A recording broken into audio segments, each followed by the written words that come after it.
She couldn't wait to have him and to meet him and hold him. And she never got that chance. He never got that chance to feel his mother's arms around him and to hear, I love you. Hey guys, let's do a pregnancy bump update. So I am now, get this fucking baby out of me, weeks along. The baby is the size of a fucking whale and what sounds like at least 5 painful stitches. My main symptom is bitch. She had 7 days left. 7 days before she was scheduled to walk into that hospital and finally meet her son. The nursery was ready. The clothes were folded. Her older son Zai was taken care of for the night. Everything was in place, and somewhere across that same city, 3 men were also counting down, but not to a birth, to something else entirely.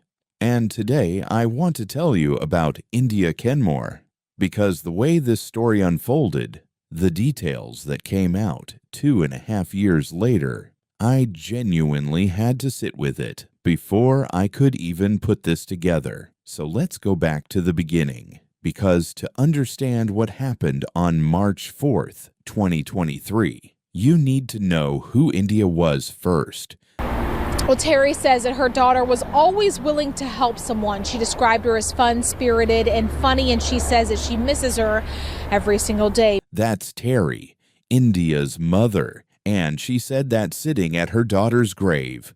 We'll come back to that moment. But first, India Kenmore, born May 12th, 1996.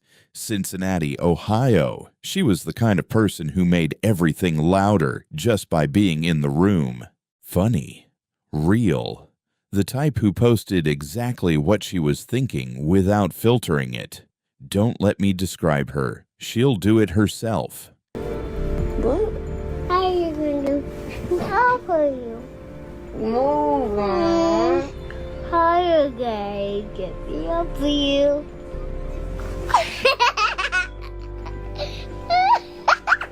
Okay.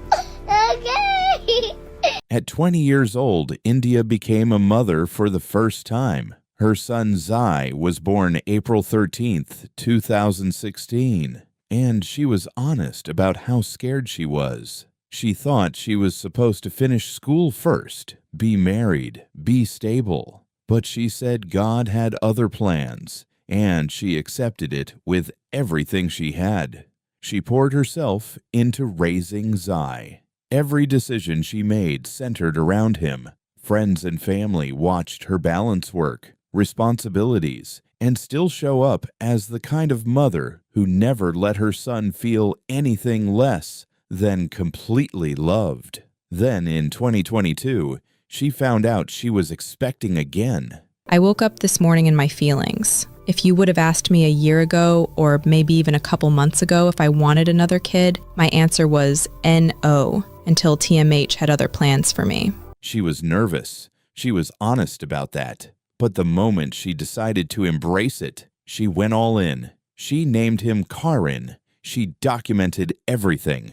The cravings, the discomfort, the joy. She bought matching outfits for both boys before Karin even arrived. I hope my sons know mommy got them forever. I just want my sons to have matching everything. They will be so tired of me. And then this, 7 days before her due date. I'm 7 days away from my due date, and this is currently my 2 moods. I feel huge, I'm sick and tired, and want him out. 7 days. And her last post, ever, was this. I'll carry you every second of your life and love you every second of mine. A promise to a son she never got to meet. Now let's talk about Kayvon Warren, 30 years old, also from Cincinnati, worked at Bosch Automotive. On the side, he ran sip and paint events for adults and for children. He was already a father to 2 kids from a previous relationship, showed up for birthdays, talked publicly about how much he respected the women who raised him.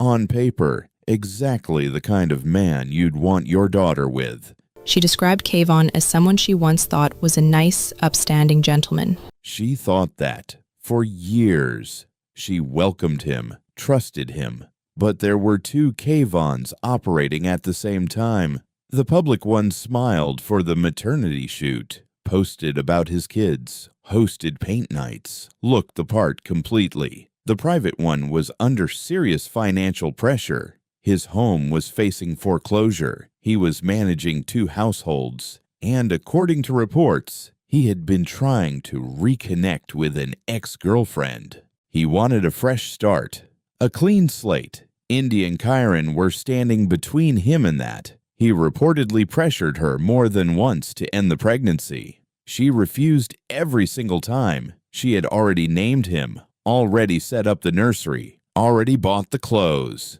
So Kayvon made a different kind of plan. His nephew, Robert Irvin, 20 years old. His associate, Lamar Morris Suggs, 22 years old. A WhatsApp group chat, 3 men, 1 plan. Conspiring to come up with this plan to kill Miss Kenmore and her unborn child. I don't think he should see the light of day until this case is solved. And here is the detail that made investigators stop cold. While India was posting about being 7 days from her due date, while she was exhausted and excited and counting down, Kayvon was at his job filing paperwork, bereavement leave, for a woman who was still alive. He needed time off to grieve her before she was gone, because he already knew the date. He already knew the time. He had already given the signal. And to come and find out that you had something to do with it, that's a slap in the face. That's a slap in the face. You never really cared. You couldn't have cared. March 4th, 2023. India's induction was scheduled for the early morning hours. Zai had been arranged to stay somewhere safe. The hospital bag was packed. She had gone to sleep that night in her apartment on Hidden Meadows Drive in Coleraine Township. Excited, exhausted, 7 days from the finish line. The door had been left unlocked. At approximately 4:39 in the morning, Robert and Lamar entered. They had been waiting in that neighborhood for hours. Kayvon had given them the signal from inside. When it was over, the apartment was staged, drawers pulled open, items scattered, built to look like a burglary, built to tell the wrong story. Kayvon stayed, played the shocked partner, played the grieving father-to-be. But Zai was there, 6 years old, in that apartment. And he did the only thing a 6-year-old knows to do when everything falls apart. He called his grandmother. He was hiding up under his covers and he said, "Nana, come. Somebody shot my mommy and somebody broke in our house." He said, "I'm scared. I'm so scared. My mommy's screaming." I got the phone call from my grandson to say, "My mommy has been shot." Terry rushed to that apartment. Police were already there. When paramedics arrived, they did everything they could. India Kenmore, 26 years old, 7 days from her due date, hours from meeting her son. She did not make it. Corinne never took a breath.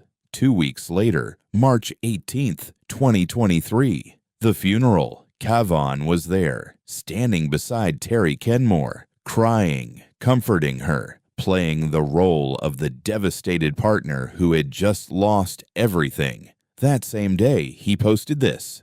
Baby, I'm hurting bad off this one. I love y'all. People believed him. Why wouldn't they? Then May 2023, 2 months later, he updated his cover photo to the maternity shoot. Him and India, smiling. February 2024, almost a full year after India passed. My Valentine forever. 2 years, posting tributes, going to work, living his life, while Terry was raising Zai, while India and Karen were in the ground at Spring Grove Cemetery. I never gave up. There was a lot of people that just thought that this case would never be solved. And I have faith in God. I know that God can do anything. She never stopped pushing. Not once. Investigators never stopped either. They pulled phone records, mapped every communication in the weeks before March 4th, and they found the WhatsApp group chat. The messages had been deleted. Digital forensics recovered them anyway. Conversations about the timing, about making it look like a break-in, about the door. Then, Lamar Morris Suggs, already sitting in a correctional facility on separate charges. The weight of what he had been part of started pressing down on him. In August 2025, he talked. He gave investigators the full timeline, who recruited who, how they waited in the neighborhood for hours, how Kayvon gave the signal, how the door was left unlocked. August 21st, 2025, Kayvon Warren was arrested. Robert Irvin was arrested. Lamar Morris Suggs, already inside, now faced new charges. Yesterday, police charged 20-year-old Robert Irving, 30-year-old Kayvon Warren, and 22-year-old Lamar Morris Suggs, all with 2 counts of murder each. Irving and Warren went in front of a judge today. Prosecutors say all 3 men conspired to kill Kenmore and her unborn child. The victim's mother, Terry Gilmore, spoke in court. She revealed her daughter was in a relationship with Warren and pregnant with his child. August 22nd, bond hearing. Hamilton County Courthouse. Terry Kenmore stood up. I would like to ask for either a high bond or no bond. They were in a relationship. He killed his own son or plotted to kill his own son. He's been out for 2 years while this investigation is going on, while my daughter and his grandson are resting in a grave. I don't think he should see the light of day until this case is solved. That's what I would ask of this court. August 28th, 2025, Hamilton County Prosecutor formally announced the indictments. 13 counts in total across 3 men. Terry Kenmore visited Spring Grove Cemetery that same day. I'm able to come back and tell her that the people that did this to her, they have been caught and justice will be served. I just don't know why someone would want to do something like that. Not to just one person, but 2 people. The trial date has not yet been set. 13 counts, 3 men, nothing proven in court yet. But I want you to think about one thing before you go. Kayvon Warren's attorney pointed out that his client never fled, never left Cincinnati, stayed right there for 2 full years knowing investigators were circling. Some people will say that means something.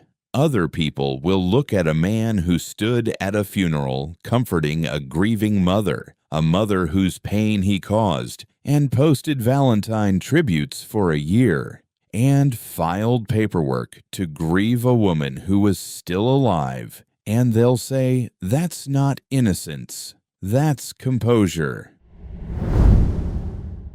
Bruh, get out of me.